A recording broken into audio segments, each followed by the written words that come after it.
ndakwinginga kugira ngo rero wowe usaba Imana igwe gutunga umwana muri wowe. Uwo mwana uvugwa nta wundi ni Kristo. Uje inshuti bakundwa bene data, kandi tangiye tubifuriza umugisha w'Imana. Nge ugiye kubaganiriza ijambo ry'Imana nitwa Habumugisha Joel. Yesu aduhane umugisha. Nkuzaniye ijambo rivuga ngo usabe Imana igwe kugira umwana muri we, cyangwa se kubana n'umwana. Yesu adufashe usabe Imana kugira ngo iguhe kwakira umwana muri wowe mu izina rya Yesu Kristo w'i Nazareti. Reka rero dusome ijambo ry'Imana twifashisha kugira ngo tuganire, noneho dukomeze n'izindi gahunda zo gukomeza kumva ijambo ry'Imana.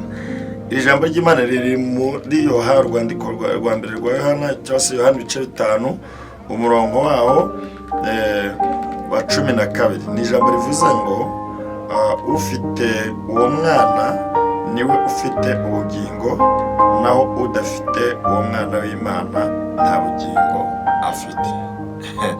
Ni ijambo rivuze ngo ufite uwo mwana, umwana w'Imana, umuntu umufite, ijambo ratubwiye ngo niwe ufite ubugingo, naho udafite uwo mwana w'Imana nta bugingo afite. Ndagira ngo mbabwire ngo nshuti zanjye bene data, uko waba uri kose utarakiriye umwana, ndagira ngo nkubwire ngo nta bugingo ushobora kubona. Tujya tubona abapastori bagiye batandukanye, tukabona abashumba bagiye batandukanye, tukabona abapastori, abadiyakoni, ndetse hari n'abahanuzi badafite umwana. Ariko iri jambo riravuze ngo ufite umwana niwe ufite ubugingo. Kenshi na kenshi mu buzima busanzwe, ndagira ngo mbabwire ngo umwana buriya afite ibintu byinshi bimuranga, ariko ikintu cya mbere kiranga umwana, icya mbere nicyo nshaka kubabwiraho cyane, burya umwana arubahwa. Kandi umwana yubahwa atari yakura, yubahwa icyubahiro cye kitaragaragara. Mbere uko kigaragara, kirabanza kikagaragara mbese akiri muto, akiri uruhinja, batangira kumwubaha ubundi akivuka. Iyo umwana akivuka, mubona ko abantu benshi bagenda bamwakira, abantu benshi bagenda bamwishimira. Rero bishatse kuvuga ngo icyubahiro kibe kiba cyatangiye. Yego, ariko ndagira ngo mbabwire ngo nubwo yubahwa akiri muto, ariko nyuma abahatse ibintu bikomeye cyane. Urugero, mujya mubona ko umwana burya nta hantu abasha kutagera. Umwana iyo ari umwana atarajijuka, ataramenya ubwenge, mubona ko agenda mu byondo akivurugutamo, mubona ko agenda mu myanda. Mbese umwana bundi we iyo atarisobanukirwa ngo abashe kugira ubwenge, mubona ko akora ibibi byinshi. Ariko iyo yamaze kugira ubwenge, ndagira ngo mbabwire ngo aba umuntu udasanzwe. Ndakwinginga kugira ngo rero wowe usabe Imana igwe gutunga umwana muri wowe. Uwo mwana uvugwa nta wundi ni Kristo. Ubundi twebwe Kristo tukimara kumuhabwa, iyo uhawe Kristo, ndagira ngo nkubwire ngo uba umuntu ukomeye. Iyo uhawe Kristo uraguka, iyo uhawe Kristo ugira urukundo, iyo uhawe Kristo ukorera Imana, iyo uhawe Kristo, ndagira ngo nkubwire ngo urubahwa. Umuntu ufite Kristo muri we aba yubashywe, umuntu ufite Kristo muri we aba ari umuntu udasanzwe. Kenshi na kenshi tujya tubibona, abantu baratwubaha atari uko twize amashuri menshi. Inshuti zanjye, abantu bakatwubaha atari uko dufite ubushobozi, abantu bakatwubaha atari uko mbese turi abanyabyubahiro mu buzima busanzwe, ariko kubwo kubaha Imana natwe turushaho kubaha.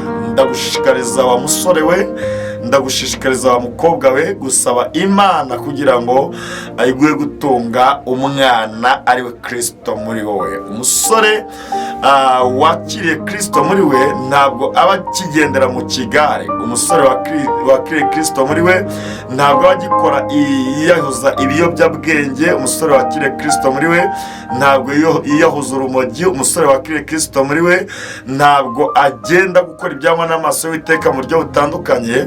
Uyu musore wakiriye Kristo muri we aba afite viziyo mu buryo bw'umwuka ndetse no mu buryo bw'umubiri. Ndagira ngo mubwire ngo iyo viziyo nayo arayigira. Ndakwinginga rero wa musore kugira ngo usabe Imana iguhe umwana wayo ari we Yesu Kristo. niwagira Yesu Kristo muri wowe uzakura umusore ufite icyerekezo kizima. Niwakwakira Yesu Kristo nk'umwami n'umukiza, ukakira umwana muri wowe, uzakura uri umusore wubashywe, uzakura uri umusore mbese ufite imitekerereze myiza yungura umuco nyarwanda ndetse n'umuco wa Gikristo. Niba umusore wakiriye Kristo muri we cyangwa wakiriye umwana muri we, uzakura mbese ufite icyerekezo kizima, haba mu buryo bw'umwuka no mu buryo bw'umubiri.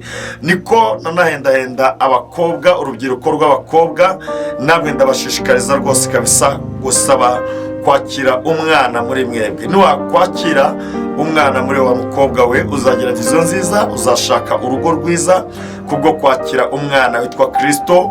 Uzaba mbese umuntu usobanutse, uzagira imico myiza, uzarushaho kugenda witwararika, kuko uhawe Kristo ubundi twumvishe ko aba afite ubugingo. Rero ndi waba ufite ubugingo ngo mu buzima busanzwe ubure kugubwa neza. Iyo wakiriye Kristo uba uri umuntu mbese udasanzwe. Iyo wakiriye Kristo ni ukuvuga ngo uba uri umuntu w'umunyacyubahiro. Niko iyo wakiriye Kristo bikuha kugira imico myiza, ukagendera kure y'ibyaha. Niwakira Kristo ndagira ngo ubwire ngo uzaba umunyamahirwe ukiri muri uyu mubiri, ndetse ube n'umunyamahirwe umaze kuva muri uyu mubiri. Ese muremera ko nyuma y'ubuzima hari ubundi buzima tuzabamo? Ndagira ngo mbabwire ngo nyuma y'ubuzima birashoboka kuba waba ubabaye none, birashoboka kuba uri isuzugurwa, ariko ndagira ngo mbabwire ngo hari aho uzagera nawe ukaba umunyacyubahiro. Nyuma y'ubuzima hari aho tuzaba, nyuma y'ubuzima hari aho tuzaba turamya, hari aho tuzaba tunezerwa,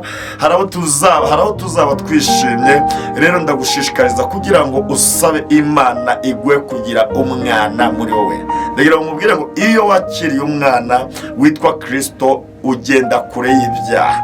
Iyo wakiriye umwana witwa Kristo, uwo mwana niwe ugenda ukuyobora abuca, uwo mwana niwe ugenda ukuyobora inzira ucamo, kandi uyu mwana ntabwo ajya ayobya, ahubwo uyu mwana arayobora. Ndashaka ko aka kantu kumva, uyu mwana ntabwo ayobya, ahubwo aragira ute? Arayobora.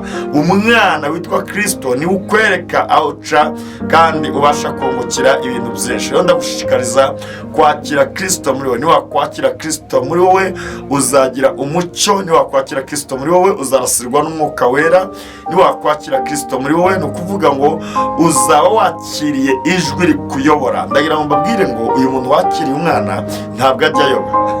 Umuntu wakiriye umwana ntabwo ajya ayoba uko byagenda kose. Iyo agiye kuyoba umwana aramuyobora, iyo agiye kuyoba umwana aramuyobora, akavuga ati caha.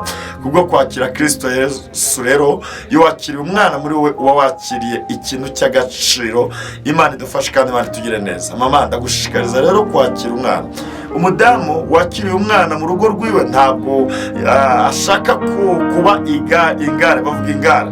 Iyo wakiriye umwana uri umudamu, urugo rwawe rurakomera. Iyo wakiriye umwana uri umudamu ugira guca bugufi. Iyo wakiriye umwana uri umudamu ni ukuvuga ngo witwararika mu buryo bwose bushoboka, kuko ntabwo umudamu wakiriye umwana ntabwo ari we ukiyobora urugo rwiwe, oya, ahubwo umwana araza akamuha guca bugufi imbere y'umutware, akamuha guca bugufi imbere y'umuryango, akamuha guca bugufi. Ndetse iyo wakiriye umwana uri no mu kazi runaka, uri no muri ofisi runaka, ubasha guhereza abantu bakugannye serivisi, kuko ufite umwana ukaba serivisi uciye bugufi. Ndagushishikariza gusaba umwana. Umugabo rero ufite umwana, ndagira ngo mbabwire ngo nawe urugo rwe rurakomera. Umugabo afite umwana, urugo rwe ari urugo rw'icyubahiro, urugo rwe ruraganywa, urugo rwe nta ntonganya ibamo, urugo rwe ni ukuvuga ngo nta bitutsi bibamo, urugo rwiwe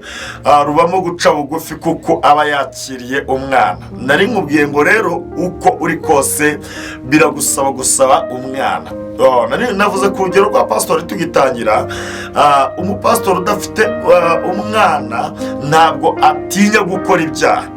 Akora ibyaha kandi agahindukira akabikora n'abakristo ayoboye. Ndagira ngo mbabwire ngo uwo nta mwana aba afite.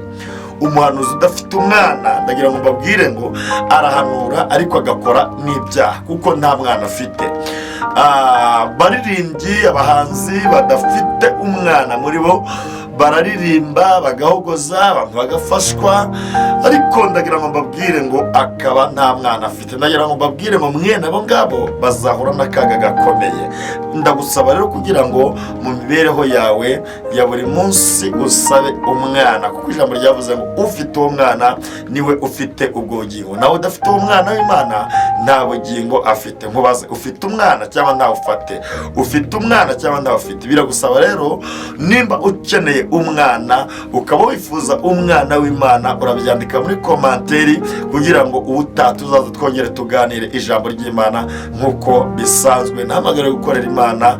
Yesu Kristo aduhane umugisha. Tugiye gusenga Imana, ariko ndakwinginga ukimara kumva iki kiganiro uzamure kwizera turi muri iri sengesho, ubwire Imana ati Imana, nanjye ndashaka ko utaha mu mutima wanjye.